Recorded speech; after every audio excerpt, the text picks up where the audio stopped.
Assalamualaikum warahmatullahi wabarakatuh. Perkenalkan, nama saya Alfian Nursabani. Di video ini saya akan mempresentasikan proyek pembuatan database manajemen sistem untuk farmasi online.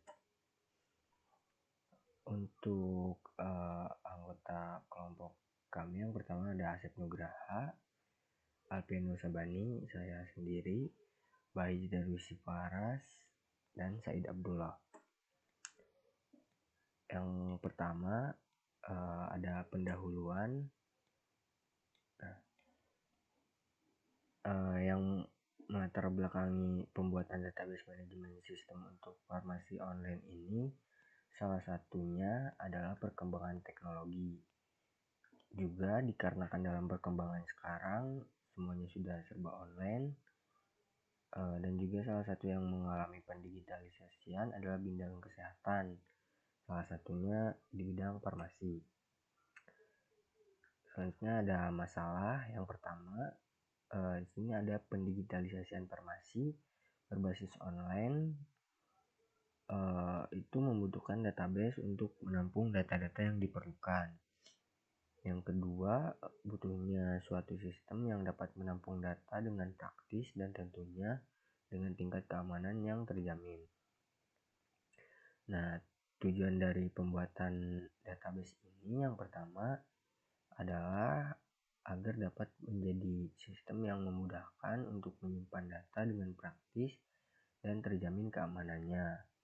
Yang kedua, agar menjadi suatu pengajaran bagi kami dan juga pengalaman atas apa yang telah dipelajari dalam kuliah materi basis data. Selanjutnya ada landasan teori. Untuk konsep dasar dari database farmasi online ini adalah suatu database manajemen sistem yang diperuntukkan untuk menyimpan data yang diperlukan oleh farmasi pada umumnya seperti data obat, data tipe obat, dan sebagainya. Dan untuk mempermudah juga dalam melihat data yang banyak menjadikan ini menjadi hal yang praktis. Selanjutnya ada XAMPP, yaitu adalah software open source berbasis web server yang berisi berbagai program. Aplikasi ini mendukung berbagai sistem operasi seperti Linux, Windows, macOS, dan Solaris. Fungsinya adalah sebagai server lokal atau localhost. Di dalamnya sudah mencakup program Apache, MySQL, dan PHP. Selanjutnya ada database atau basis data. Adalah kumpulan data yang dikelola sedemikian rupa berdasarkan ketentuan tertentu yang saling berhubungan sehingga mudah dalam pengelolaannya. Melalui pengelolaan tersebut, pengguna dapat memperoleh kemudahan dan mencari informasi, menyimpan informasi, dan membuang informasi. Nah, adapun untuk pengertian lain dari database ini adalah sistem yang berfungsi sebagai mengumpulkan file, tabel, atau arsip yang terhubung dan disimpan dalam berbagai media elektronik. Selanjutnya ada MySQL. MySQL adalah sebuah database manajemen sistem yang menggunakan perintah dasar SQL yang cukup terkenal. Database manajemen sistem MySQL multi pengguna dan multi alur. Ini SQL sendiri merupakan bahasa yang dipakai dalam pengambilan data pada relational database atau database yang terstruktur. Jadi MySQL adalah database manajemen sistem yang menggunakan bahasa SQL sebagai bahasa penghubung antara perangkat lunak aplikasi dengan database server. Selanjutnya ada R diagram, ERD atau Entity Relationship Diagram atau diagram hubungan entitas, adalah diagram yang digunakan untuk perancangan suatu database dan menunjukkan relasi antar objek atau entitas beserta atribut-atributnya secara detail. Nah, ini ada simbol dari Entity Relationship Diagram. Selanjutnya yang ketiga ada perancangan. Nah, tahap yang pertama yaitu pembuatan R diagram. Dalam rangka membuat suatu database manajemen sistem, kita perlu terlebih dahulu membuat gambaran hubungan antar objek yang satu dengan objek yang lain agar mempermudah kita dalam membentuk suatu database yang efektif. Di sini sudah ada gambar diagramnya.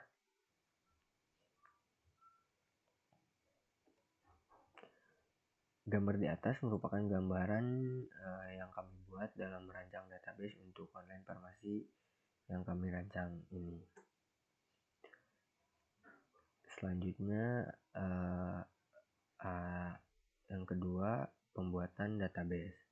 Untuk membuat database kita memerlukan bantuan software yaitu XAMPP. Software ini bisa membantu kita dalam merancang sistem database yang sudah kita rancang. Untuk memulai pembuatan database-nya, pertama kita membuka terlebih dahulu aplikasinya, lalu buka sel yang ada di kanan menu utama ini. Nah, setelah dibuka maka akan muncul tampilan seperti ini.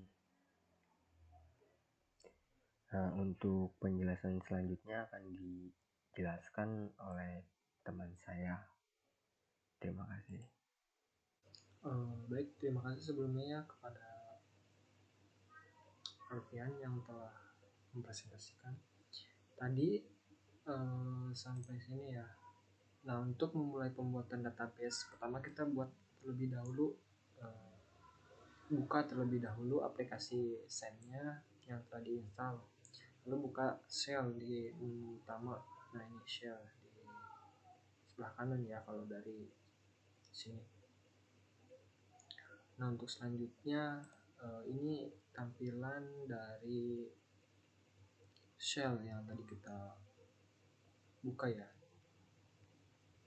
Nah, selanjutnya ketik MySQL menu root pada shell untuk memulai, maka akan menjadi seperti tampilan di bawah ini. Nah, kita masuk ke MariaDB ya. Tadinya kan tidak ada tuh. Nah, cuman ada pagarnya doang. Nah, kita ketik MySQL menu root, lalu memproses, kita masuk ke MariaDB. Selanjutnya untuk membuat database kita ketikkan create database pasti nama database yang akan kita pakai. Nah, di sini saya menggunakan nama database-nya. Saya menggunakan farmasi_db. Jadi saya mengetik create database farmasi_db titik 2 koma seperti sintaks di bawah ini. Nah, create ini create database farmasi DB. Ini salah ini. Nah, untuk mengeceknya kita bisa menggunakan sintaks show databases titik 2 koma. Lalu muncul yang tadi kita buat ini farmasi DB. Sebenarnya saya salah masukin gambar ya.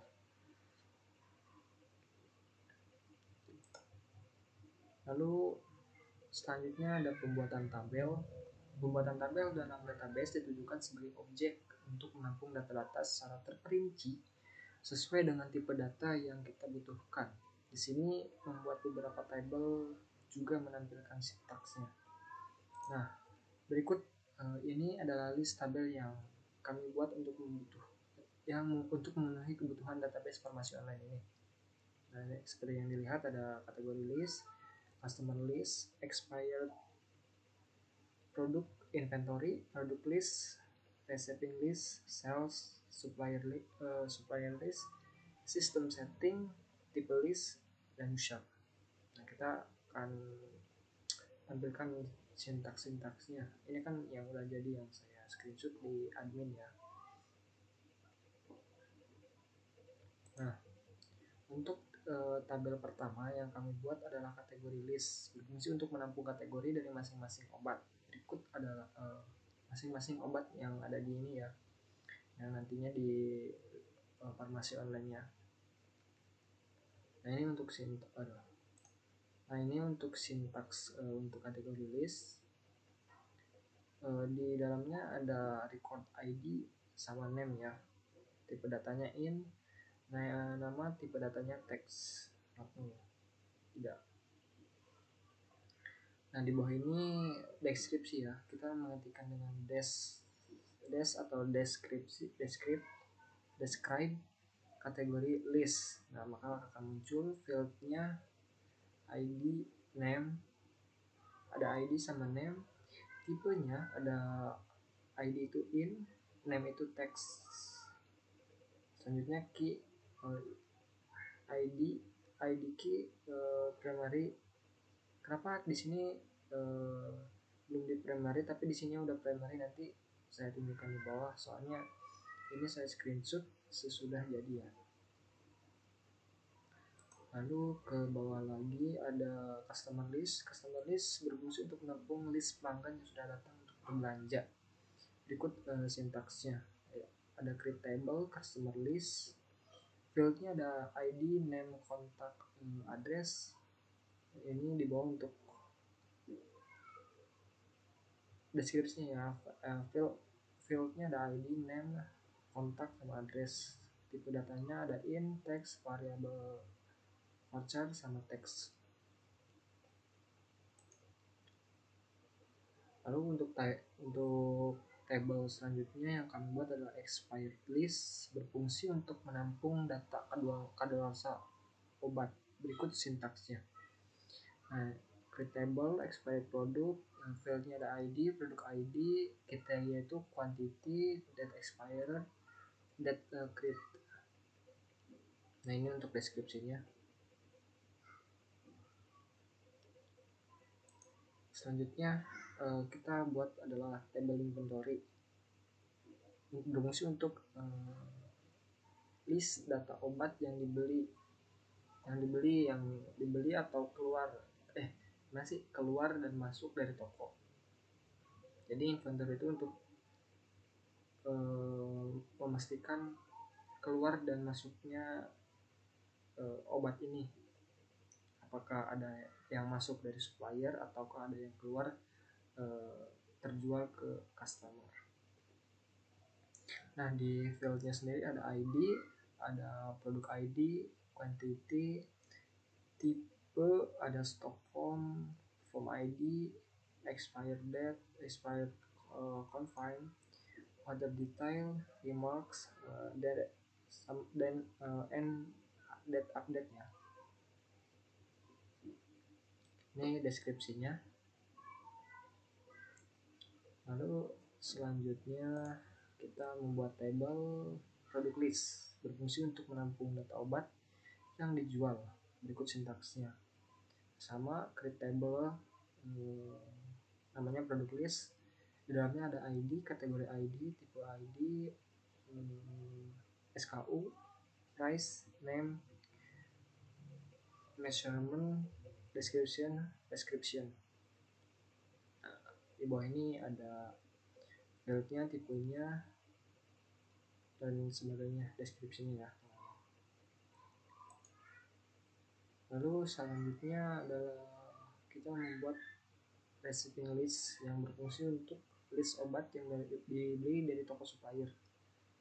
Ya, jadi receiving list ini istilahnya menampung yang di supplier, menerima obat yang dikasih dari supplier. Nah datanya tuh disimpan di receiving list ini, itu ada ID, fieldnya ada ID, rep nom, supplier ID, total amount, date add. Untuk deskripsinya sendiri, fieldnya ada ID yang seperti yang saya bicarakan tadi, tipenya in, variable char in, double, dan date time. Selanjutnya kita membuat table sales list berfungsi untuk data obat yang dijual di toko pada pelanggan. Jadi kalau tadi receiving list itu yang dari supplier ke toko, kalau yang sales list ini dari toko ke pelanggan, berfungsi untuk list obat yang dijual di toko kepada pelanggan. Berikut sintaksnya. Sama create table sales list, ada ID, red none, customer ID, local amount, amount standard, amount change, sama data update. Untuk fieldnya tipe ID, tipe in, part chart, customer ID in, dan seterusnya. Ini deskripsinya ya. Ini untuk sintaksnya. Lalu selanjutnya kita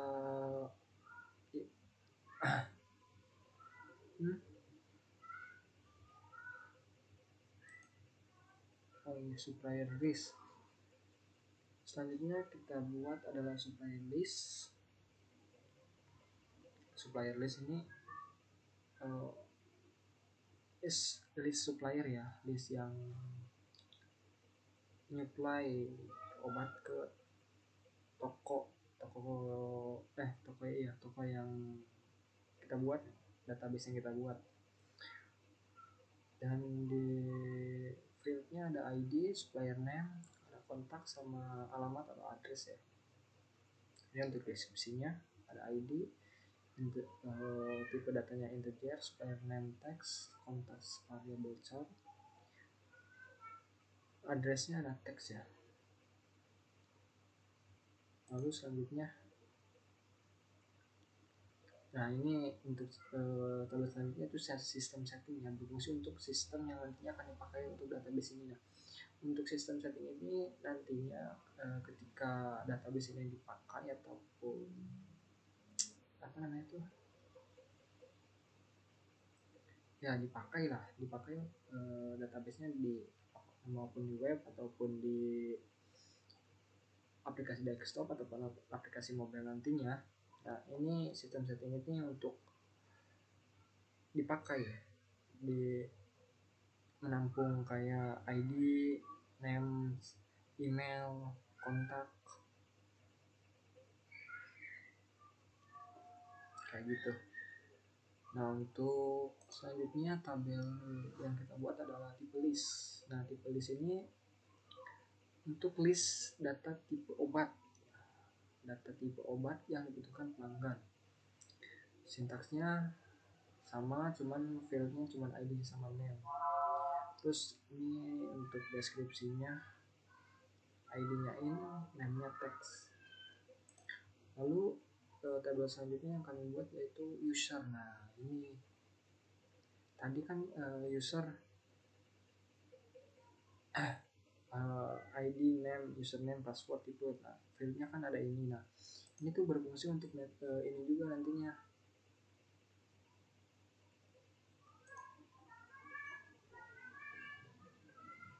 Si sistem itu nanti kaitannya sama user ketika emang database ini dipakai ya.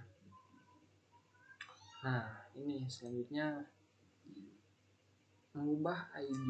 Nah, mengubah ID menjadi primary key dengan menggunakan sintaks alter table di seluruh tabel yang sebelumnya kita buat. Berikut adalah seluruh sintaknya. Nah, ini kan tadi ada 11 ya, ada 11 tabel yang saya buat tadi. 1 2 3 4 5 6 7 8 9 10 11.